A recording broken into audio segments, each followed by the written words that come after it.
Good day, I am Jennifer Agon, Bachelor in Science in Tourism Management, second year level. So I am here to tackle all about table tennis in Physical Education 4. Table tennis. Table tennis is also called ping pong, a ball game similar in principle to lawn tennis and played on a flat table divided into two equal courts by a net fixed across its width at the middle. The object is to hit the ball so that it goes over the net and bounces on the opponent's half of the table in such a way that the opponent cannot reach it or return it correctly. The lightweight hollow ball is propelled back and forth across the net by small rockets held by the players.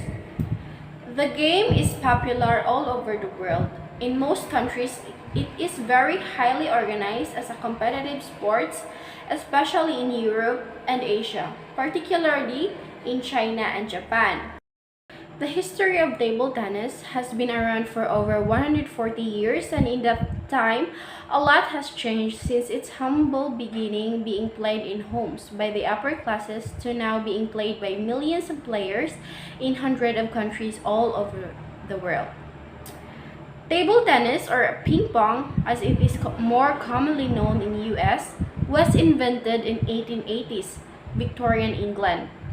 It was an adaptation of the popular game lawn tennis as a way of continuing to play inside during the winter when it was too cold to play outside. It caught on very quickly, being a lot of more accessible to people to play at homes as they didn't need a big outside space. A lot of games companies began marketing sets that came with nets, bats, and balls. Back then, the game went by a lot of different names depending on the company that was selling the equipment. Some of the names that is known by ping pong or gusima, table tennis, whiff waff, pom pom, pim pam, lots of others. Eventually, ping pong and table tennis stuck, and in 1901, the Ping Pong Association and the Table Tennis Association were formed. The general description of ping pong can be played with 2 to 4 players. The winner is first score 11 points and win by 2. Players alternate serves every 2 serves. Modern day rackets are oval shaped with thin layer of rubber. In standard championships matches, players play either 5 or 7 series. Here are the basic types of table tennis equipment. First of all, ball. The ball that is used in the game is a 2.7 gram small celluloid ball that is usually colored white or orange depending on the preference of the players. They can come in different qualities, with those possessing 3 stars being the best kind that is often recommended, especially to those who are just starting up. The rubber racket or paddle.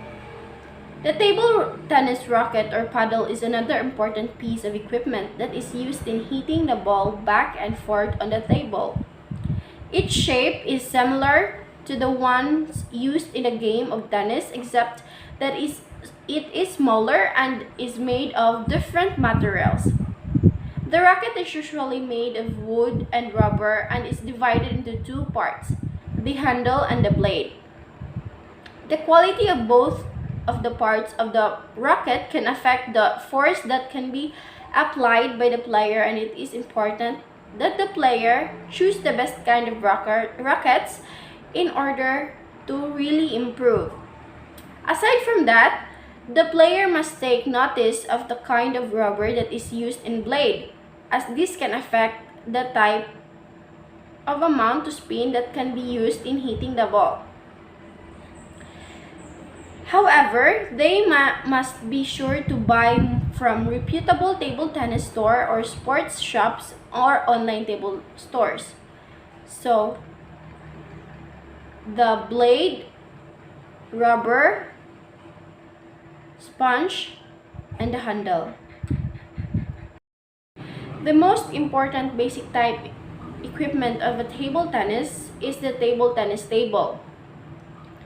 Included in the list of important table tennis equipment is the table where the game is to be played.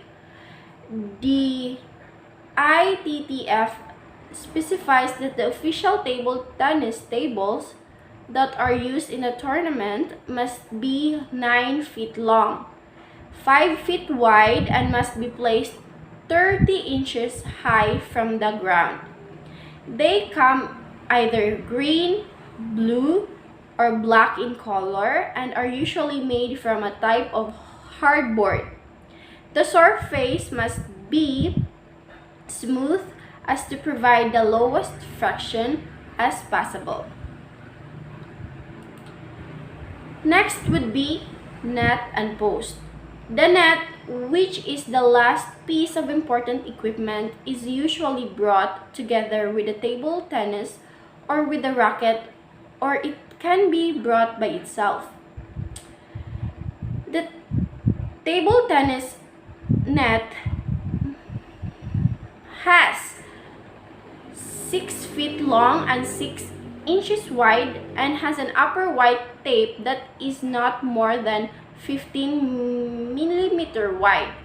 Also, it should include an assembly so that it can be attached to the middle of the table tennis. These are the 4 basic types of equipment that any aspiring players must be familiar with. All of these are necessary in order to be able to play a game of table tennis. There are still other types of table tennis equipment for table tennis that must be learned, such as shoes, clothing, and accessories. However, these are optional and can be readily available later on. Hi, I'm Alois Rosero from Ping Skills. Today we're going to talk about the grip. There are 2 main ways of holding the table tennis bat. The first one is the shake hand grip. So as the name suggests, it's like you're shaking hands with the bat. So there's the bat, you're shaking hands with it, you have your pointer finger across the bottom of one side of the racket, and you have your thumb across the bottom of the other side. So a lot of people ask, why can't you just hold it like you'd do a tennis racket? Well, the main thing is that the pointer finger up on the racket there gives you a much better control over the racket head. The second thing is that it also helps you to know what angle your racket is at.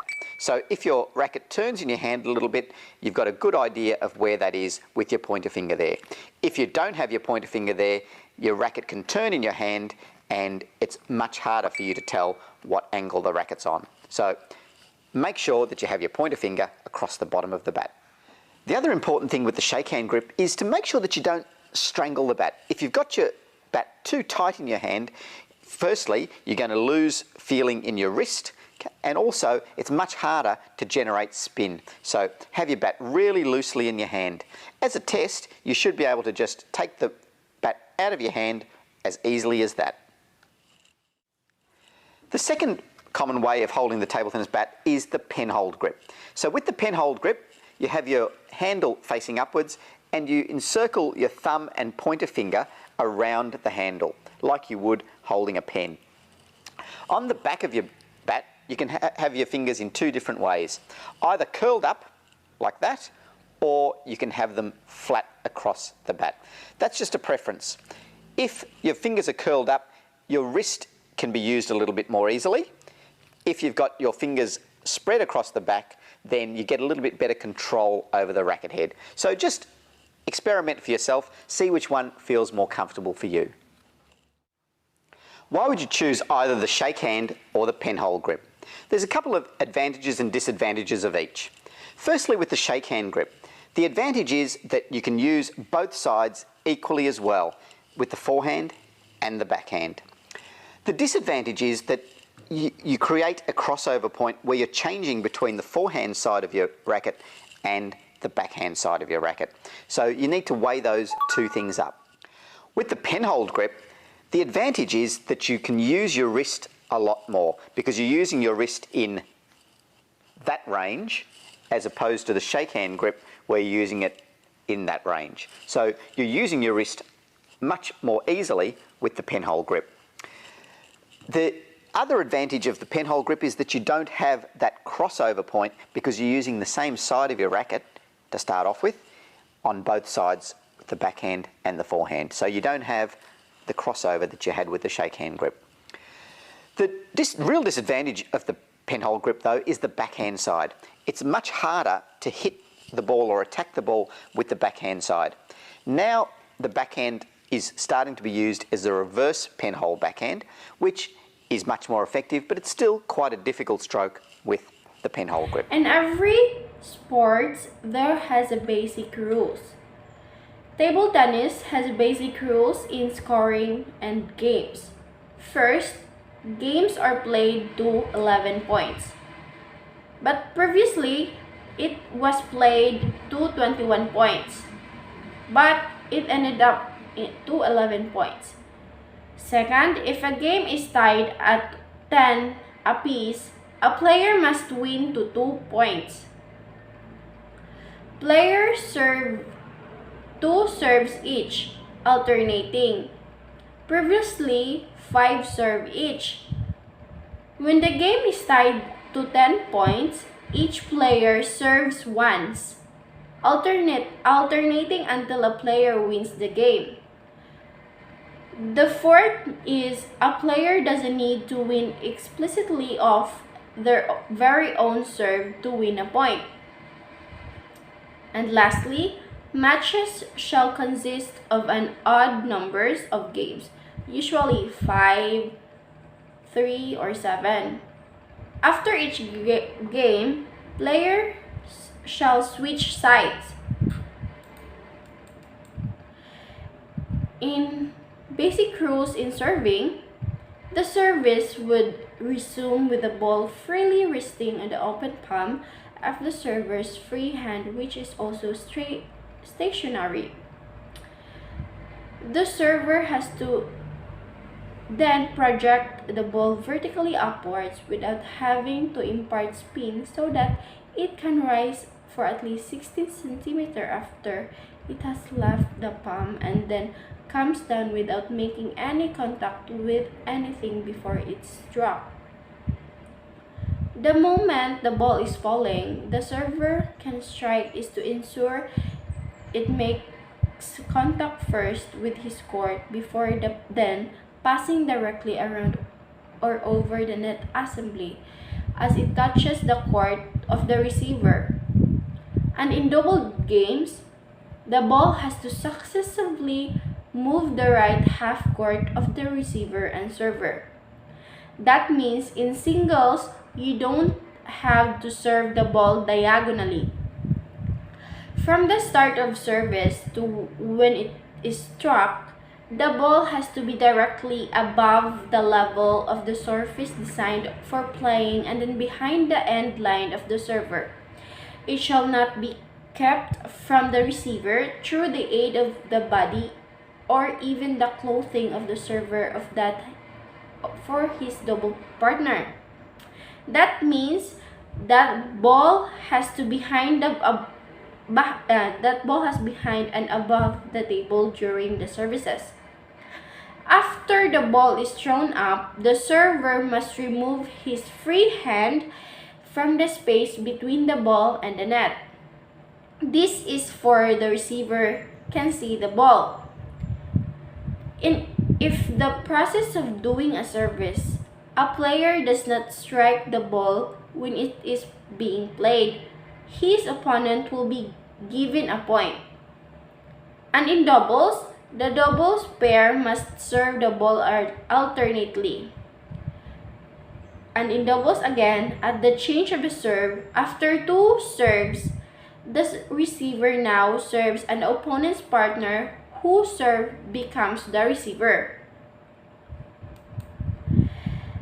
The single serves anywhere on the opponent courts, while the double, in basic rule serving, doubles serve the ball diagonally. In table tennis, a let is considered as rally. If while doing service, the ball or in a passing around or over the net assembly, provided the service is deemed as good or is hindered in any way by either the receiver or even his partner. If the service has been made when either the receiving player or pair was not ready for it in any way, with the provision that both the receiver and his partner tried to hit the ball. If the reluctance to achieve a good return or service or otherwise to obey the laws is become of a hindrance made entirely outside the control of the player. And in point, the basic rule in point, if an opponent fails to make a good serve, the opponent fails to make a good return. If the passes your court beyond your end line without hitting of your court, after the ball is hit by your opponent, that means if your opponent hit the ball and if you hit without hitting your court, you win that point. That is not a dodge ball. If the opponent hits the ball and the ball hits the net, stays in the opponent court, or passes through the net or passes between the net and post or passes under the net, there's no point. If the opponent hits the ball more than once deliberately, that means if he accidentally hits the ball more than once and it is not a good return, the play continues. If the opponent moves the table or touches the net or the table with his free hand, that is no point. The basic table tennis definitions. A rally is defined as the period when the ball is being played. A let is defined as a rally which does not have a scored result. Third, a point is referred to as a rally which has a scored result. Fourth, the hand carrying of the racket is the racket hand. The hand not carrying the racket is a free hand. A player hits the ball if he anyway touches it with his racket during play, with his racket hand below the wrist or which is held in the racket hand.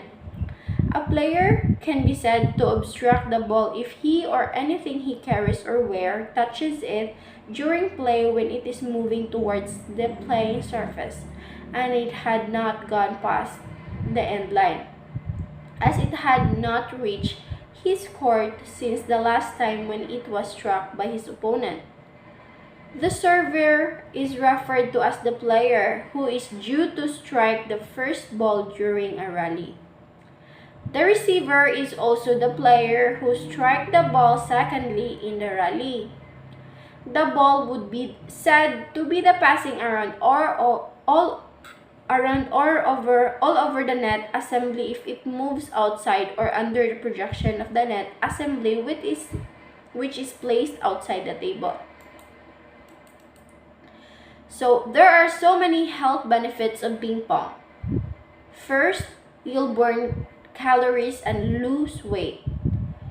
One of the more obvious benefits of playing table tennis is that you'll burn tons of calories, which is great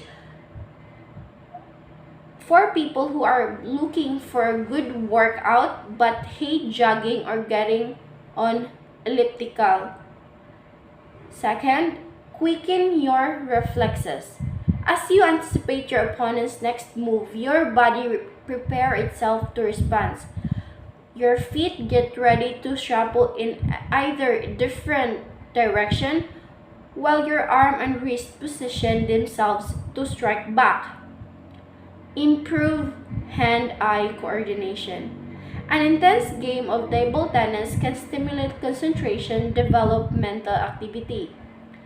This concept is simply your hands should react quickly to what you see and keep your brain sharp. According to Dr. Daniel Amen, a psychiatrist and brain imaging